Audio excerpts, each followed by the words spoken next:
설교자 10계명 제4계명은 설교문에서 단락을 나누고 여러 차례 읽고 퇴고하라는 것이죠. 여러분, 설교문은요, 대지별로 구성이 됩니다. 물론 내러티브 설교도 있지만 내러티브 설교 자체도 흐름이라는 게 있잖아요. 그죠? 뭐 기승전결이라든지 발단 전개 절정 결말이라든지 뭐 어떤 그런 흐름이라는 게 있어요. 예. 그리고 또 특별히 이제 3대지 설교 같은 경우에는 대지가 1대지, 2대지, 3대지 이런 식으로 이제 흘러가죠. 예. 그래서 이제 설교를 여러분들이 작성할 때 대지별로 전체를 구성하는 것이 좋습니다. 예. 내러티브 설교도 마찬가지예요. 어디까지가 이제 첫 번째인지, 두 번째는 어디까지인지, 그런 식으로 이제 뭐 발단, 전개, 위기, 절정, 결말 이렇게 했을 때 어디까지가 발단인지, 어디까지가 전개인지 이런 식으로 이제 설교자는 설교문 안에서 그것을 이제 구분해 놔야 되거든요. 그래야지만 설교를 자연스럽게 할 수 있지 않겠습니까? 그리고 흐름이 잘 잡히면서 듣는 사람들이 잘 파악할 수 있지 않겠습니까? 네. 아리스토텔레스가 쓴 이 시학이라는 작품을 이제 보시면은 구성이 좋아야지 사람들이 좋게 느낀다는 거예요. 예. 그래서 아리스토텔레스는 뭐 일반적으로 제일 이제 적절한 구성은 3대지 구성이다. 그래서 서론, 본론, 결론의 구성이다. 이런 식으로 이야기한 적이 있죠. 예. 어쨌든 이 구성이란 것이 굉장히 중요합니다. 그래서 나의 설교가 어떤 이제 대지의 흐름이 있는지를 일단 파악해야 됩니다. 그리고 이 각 대지의 논리적 흐름이 자연스럽게 연결되도록 우리는 단락을 구성해야 합니다. 이 설교문을 제가 이제 여러 차례 읽어보면요. 대지가 따로따로 노는 설교문이 굉장히 많습니다. 예. 그게 왜 그럴까요?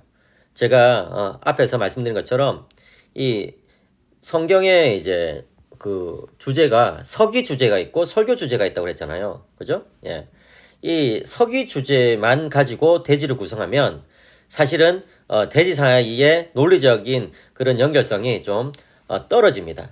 예. 왜냐하면 여러분, 성경이란 것은 하나님께서 우리들에게 말씀을 주시는 것인데 항상 논리적 흐름에 따라서 말씀을 주시진 않거든요. 물론 그 안에 깊이 묵상하다 보면 분명히 흐름이 있습니다. 예. 반드시 그런 것이 발견돼요. 그렇지만 예를 들어서 시편을 읽을 때에 뭐 앞부분에 뭐 이제 내가 주께 부르짖었다 이런 내용이 나오다가 갑자기 이제 막 점프를 해가지고 주께서 내 기도를 들으셨다든지, 그리고 나서 갑자기 또 점프해가지고 내가 뭐 주님을 찬송한다든지, 또 갑자기 점프해가지고 내가 뭐 원수들로부터 다시 또 둘러싸였다든지 이러면서 이 굉장히 이제 흐름이 좀 뭐랄까 잘 잡히지 않는 경우들이 많거든요. 근데 만약에 설교자가 그 시편의 내용을 서기 주제에 따라서 그냥 그대로 설교한다 그러면은 듣는 사람들은 전체가 좀 잡히지가 않아요. 논리적 흐름이 드러나지 않거든요. 그래서 서기 주제와 설교 주제가 구분되어야 하는 것과 마찬가지로 이 성경에 나오는 이 대지가 설교문으로 작성이 될 때는 조금 더 논리적인 측면이 부각되어 가지고 작성이 돼야 된다는 거예요. 예. 그것을 여러분들이 이해하셔야 됩니다. 예. 그래서 이것을 좀 더 뭡니까? 대지의 논리적인 흐름을 더 강화시키기 위해서는 자기가 생각해 봐야 되는 것이죠. 시간적 흐름으로 할 것인지, 아니면 원인과 결과적으로 할 것인지, 아니면 점점 점층하는 구조로 할 것인지, 아니면 첫 번째, 두 번째 대지를 이렇게 뒤집는 어떤 전환을 줄 것인지, 예, 반전을 줄 것인지 하는 그런 것들을 전략적으로 머릿속에 생각을 하고 있어야 돼요. 그랬을 때 이제 설교를 듣는 사람들은 전체를 따라가면서 설교문을 더 잘 기억하게 되거든요. 예. 그리고 대지의 표현들을 좀 반복을 해주면 좋습니다. 예. 예를 들어서 여호와께서 함께 하시니 나는 두려움이 없습니다. 여호와께서 함께 하시니 나는 만족합니다. 여호와께서 함께 하시니 나는 주님을 붙들겠습니다. 뭐 이런 식으로 앞부분에 여호와께서 함께 하시니라는 이런 부분이 반복이 되면 듣는 사람들에게 있어서는 설교가 조금 더 논리적으로 들리고 또 기억하기도 쉽죠. 예. 그래서 그런 부분들을 좀 맞춰주면 좋은 훈련이 돼요. 물론 그것을 억지로 맞추는 것은 좀 좋지 않겠죠. 그렇지만 설교를 스스로 발전시켜 나간다는 측면에서, 또 설교를 배운다는 측면에서 이제 설교를 작성할 때 그런 대지를 좀 통일성 있게 또 반복적인 표현을 써가지고 해주면 본인에게 도움이 될 것입니다.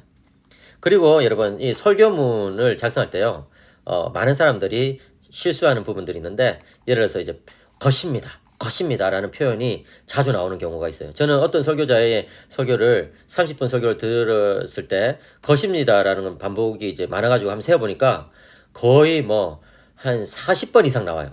것입니다. 것입니다. 예. 그렇게 것입니다가 반복되면 듣는 사람들은 좀 무료함을 느끼고 지루함을 느끼죠. 예. 왜 계속 설명이 반복될까? 이런 식으로 생각할 수 있죠. 그 다음에 또 되어지니, 하여지니 이런 표현을 쓰는 분들이 또 많아요. 예. 이게 너무 좀 겸양의 표현처럼 들리잖아요. 근데 이것은 겸양의 표현이 아니라 비문입니다, 여러분. 예. 뭐 하여지니, 뭐 은혜가 주어지니, 우리에게 능력이 되어지니, 뭐 하면 그런 식의 어떤 기도문이라든지 표현 설교문은 그게 좋은 게 아니에요. 예. 그래서 그냥 수동태를 쓰지 말고 능동태 문장으로 뭐 주님께서 우리들에게 이것을 주십시오, 주십니다, 뭐 이런 식으로 쓰는 것이 좋다는 것이죠. 또 불확실한 표현이 있어요. 뭐 제가 이것을 묵상하다 보니 이런 것 같습니다. 이 말씀의 뜻은 이런 것 같습니다.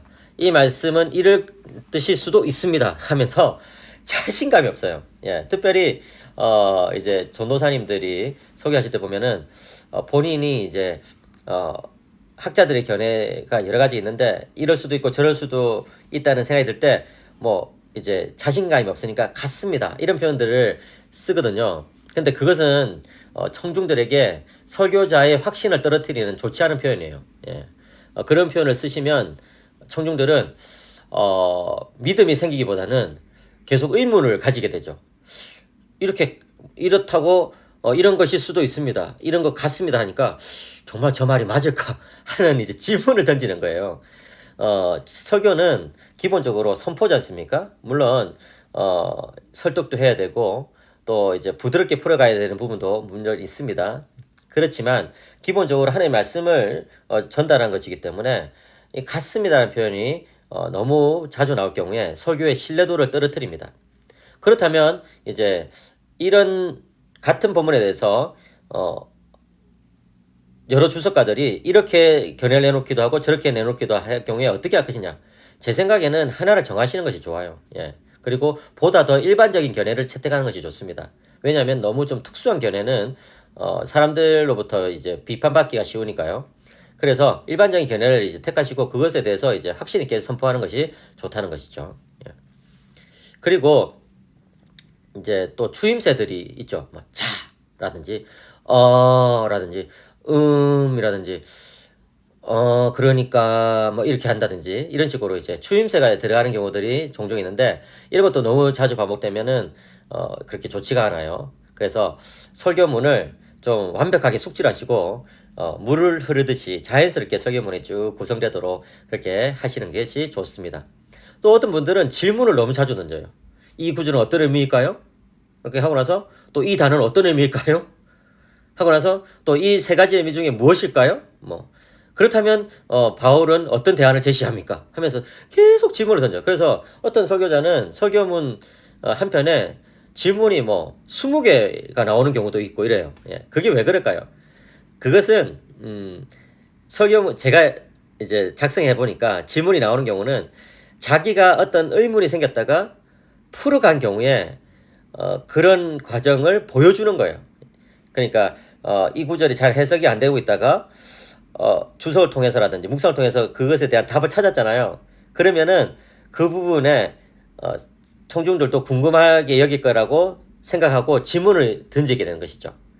그런데 여러분 설교문에서 질문을 던지는 것은 좋은 효과를 일으킵니다. 물론 주의를 환기시키고 또 다시 한 번 더 집중력을 높이니까요. 그리고 청중들로 하여금 생각하도록 만드니까 좋은 효과를 일으킵니다. 그런데 너무 잦은 질문은 반복되는 질문은 청중들로 하여금 본문에 좀 집중하기보다는 계속 그냥 딴 생각을 하도록 만들어요. 예, 여러분 설교란 것은 청중들이 처음부터 끝까지 계속 이제 딸려와야 되거든요. 이게 나의 메시지에 계속 사람들이 집중하고 몰입해야 되거든요. 그런데 질문을 던져버리면 약간은 좀 주의 한계가 생기면서 계속 이제 좀 생각이 산만해진다는 거죠. 예. 그래서 질문도 너무 자주 던지지 말라는 거예요. 그냥 이 말씀은 이런 뜻입니다. 예. 바울이 이런 표현을 썼는데 이것은 이런 뜻입니다. 예. 시편에 이런 단어는 주로 이런 맥락에서 사용됩니다. 뭐 이렇게 이제 하시면 됩니다. 그 다음에 또 문장이 반복되지 않도록 주의해야 돼요. 다시 말해서 설교를 듣는 사람들이 지루해하지 않도록 그렇게 해야 되고, 또 비문이 없도록 조심해야 되겠죠. 특별히 이제 요즘은 글을 쓰는 문화가 아니고 또 뭐 이제 카톡으로 문자를 주고받는 그런 문화다 보니까 문장이 좀 길어지면 비문이 많이 발생해요. 그래서 자기가 쓴 문장을 좀 찬찬히 읽고 이제 태고하는 것이 아주 중요합니다. 그래서 여러분 설교 한 편을 작성하면 적어도 저는 3번은 읽어봐야 된다고 생각하고, 또 적어도 2번 이상은 전체를 소리내서 읽어봐야 된다고 생각해요. 눈으로 3번, 또 소리내서 2번. 그렇게 해가지고 퇴고가 이루어져야 돼요. 그래서 퇴고할 때 또 가급적 단문을 사용하는 게 좋겠죠. 단문은 무엇입니까? 주어와 동사가 하나씩 있는 문장이에요. 복문은 주어와 동사가 2개 이상씩 쭉 늘어지는 문장인데, 요즘은 대부분의 작가들이 단문을 즐겨 쓰죠. 소설가들이나 수필가들도 단문을 즐겨 씁니다. 왜냐하면 그렇게 해야지 이해가 빠르게 되고 또 박진감이 생겨요. 문장이 막 길어지고 복잡해지면 듣는 사람들이 이 문장의 흐름을 놓쳐버려요. 그렇기 때문에 단문을 많이 쓰는 것이 좋습니다. 아무튼 자신이 쓴 설교문을 여러 차례 읽으시라는 것이고, 또 소리내어서 한번 해보라는 거예요. 그리고 저는 예를 들어서 발음이 하기 힘든 단어들이 있잖아요. 예, 그런 단어들은 바꿔버려요. 예를 들어서 이 단어와 이 단어는 유의어입니다 라고 했을 때 유의어라는 발음이 조금 저한테는 쉽지가 않거든요. 그래서 이 단어와 이 단어는 비슷한 말입니다. 이런 식으로 바꿔버려요. 예. 그리고 또 청중들이 이해할 때 조금 어려운 단어, 여기에 의인법이 사용되고 있습니다 라고 했을 때 의인법이란 말을 많은 사람들이 이해하겠지만 또 잘 모르는 분들도 계시더라고요. 그래서 의인법이란 말 대신에 여기서 시인이 시온을 사람에 빗대어서 말하고 있습니다. 사람인 것처럼 그렇게 설명하고 있습니다 라고 하면 의인법이라는 표현을 이제 쉽게 설명하는 것이 되죠. 예. 이제 5번째로 설교에서 성경 인용에 대한 문제입니다. 설교문에서 성경 구절을 인용하고 설명하는 방식을 주의하라는 내용이죠. 여러분, 제가 제일 처음에 말씀드린 것처럼 이 신학적 주의라는 것은 성경을 성경으로 푸는 것입니다. 사실은 이것은 성경의 기록자들이 우리에게 모범으로 보여준 것이고, 또 교부들이, 또 중세의 신학자들이, 그리고 종교학자들이 우리에게 그것을 보여준 거예요. 여러분, 중세의 신학자들이 한 구절을 주석하기 위해서 얼마나 많은 구절들을 가지고 오는지 몰라요. 그래서 우리는 중세 신학자들을 많이 비판하고 무시하고 이렇게 하지만, 실제로 여러분 그들의 주의가 오늘날 이 개신교 신학자들의 또는 개신교 그 목회자들의 주의보다 더 많은 성경을 인용하는 경우들이 종종 있습니다. 그것을 여러분 기억해야 돼요. 왜 그럴까요? 그것은 성경으로 성경을 푸는 것이 교회사의 전통이고 원리이기 때문에 그래요. 그래서 설교에서 성경을 인용해가지고 성경을 성경으로 설명하는 거 매우 중요합니다. 그래서 여러분들이 오늘 내 설교에서는 다른 성경을 가지고 이 구절을 설명하고 있는지 반드시 체크해 보셔야 돼요. 왜요? 성경은요 통일성이 있거든요. 또 유기체적으로 연결되어 있거든요. 그렇기 때문에 신약을 구약으로 설명한다든지, 구약을 신약으로 설명한다든지, 복음서를 서신서로 설명한다든지, 또 서신서의 내용을 복음서의 예화로 가져와서 설명한다든지, 또 오경과 역사서를 서로 연결시킨다든지, 역사서와 시가서를 서로 연결시킨다든지, 오경과 선지서를 서로 연결시켜서 설명한다든지, 이런 것들을 우리는 훈련해야 돼요. 훈련하지 않으면 발전이 없습니다, 여러분. 의도성을 가지고 훈련하셔야 돼요. 여러분, 예를 들어서 바울의 그런 어떤 이제 빌립보서를 설교한다 했을 때 그 빌립보서의 어떤 메시지 있지 않습니까? 예. 그 기뻐하라는 메시지가 나오면 그 기쁨이라는 단어를 구약에서는 어떻게 썼는지를 찾아낼 수 있잖아요. 그렇게 해가지고 그것을 연결시키면 그 내용이 풍성해집니다. 또 예수님께서 기쁨에 대해서 말씀하신 내용이 있잖아요. 그렇게 이제 연결시키면 또 풍성해져요. 물론 연결시킬 때 무작정 연결시켜서는 안 되고 가장 관련성이 깊은 구절들을 가지고 설명해야 되겠죠. 그것을 텍스트 링귀스틱 어프로치라고 합니다. 이제 우리말로 텍스트 언어 분석 기법이라고 하는데 이제 문맥을 잘 살펴가지고 단어의 반복뿐만 아니라 문맥적 유사성을 찾아가지고 연결시키는 것을 우리는 이 텍스트 언어 분석이라고 하는데, 이 분석 기법을 사용해가지고 복음서의 어떤 내용을 구약의 어떤 내용과 같이 연결시켜서 설명할 수 있는 것이죠. 예. 그래서 그렇게 이제 설명하는 것을 여러분들이 훈련을 하다 보면 성경의 내용이 정말 통일성을 갖추고 있구나 하는 것을 깨닫게 되고 여러분의 설교가 가면 갈수록 풍성해져요. 저는 참 설교 들으면서 은혜 받는 경우들이 어떤 경우냐면은 신약의 내용을 구약의 예정을 가지고 설명할 때, 예화를 가지고 설명할 때라든지 또 이 서신서에 나오는 어떤 원리를 예수님의 말씀과 연결시켜 가지고 설명한다든지 이럴 때 참 은혜를 받아요.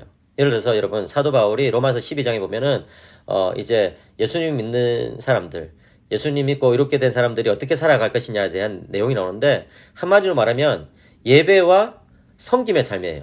네. 하나님을 예배드리고 또 이웃을 섬기는 삶. 그런데 그것이 바로 예수님께서 이 마태복음에서 또 마가복음에서 주신 사랑의 이중계명, 하나님을 사랑하고 이웃을 사랑하는 그 내용을 사도 바울식으로 바꾼 거 아니겠습니까? 그죠?